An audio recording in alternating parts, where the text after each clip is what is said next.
Hello, welcome back in your history class, class 8, history with second chapter from trade to territories. In this chapter we will talk about how the British East India Company established its power in India.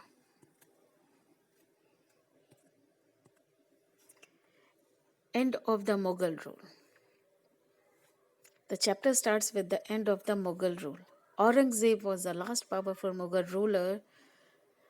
He was followed by a succession of weak and incompetent rulers after his death in 1707.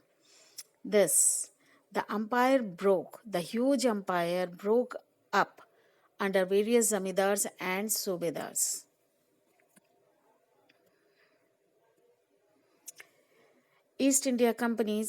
Many East India companies from Europe, the Portugal, the Dutch, the French, and the British came to India for trading via the sea route, means through sea routes.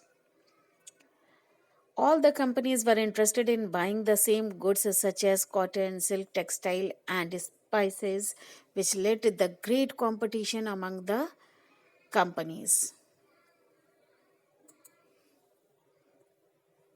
Trade to battle. This trade somewhere led to the battles. The English set up their first factory on the banks of River Hooghly in 1651. They refused to pay duty, causing a huge loss to the revenue of Bengal. The Nawab. That time, Murshid Quli Khan protested. He and his successor Ali Vardi Khan and Sirajuddaulah forced them to pay the duty. The conflict culminated in the Battle of Plassey.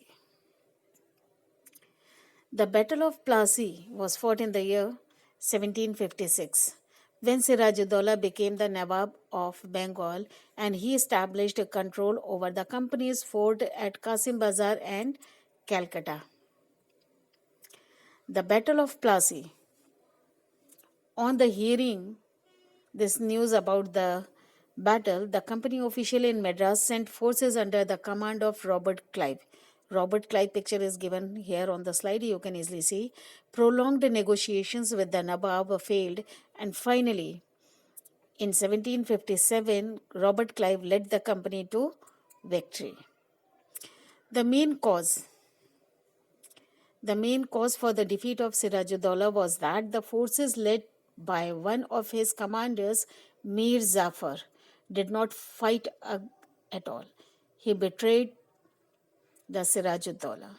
This was actually the main cause of defeat of Sirajuddaulah. Actually, Robert Clive had managed to secure his support by promising to make him the next Nawab after crushing Sirajuddaulah.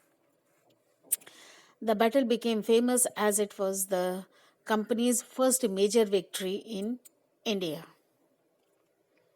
After that, the Battle of Buxar. After the defeat in the Battle of Buxar, Mir Zafar was made the Nawab of Bengal, but he also protested, and thus he was replaced by Mir Qasim. Mir Qasim complained and fought the Battle of Buxar in 1764, but eventually lost the battle. So, in 1765, the company was appointed the Diwan of Bengal by the Mughals. Thus, the revenues from India could finance the company expenses easily. Somewhere it increases the income of the British East Indian officials. British officials such as Robert Clive, who managed to return Britain with huge wealth, led fleshly life and flaunted their riches. They were called themselves as Nabob. They were seen as the upstarts and were ridiculed in the society. These Nabobs are actually the English version of the word Nabab.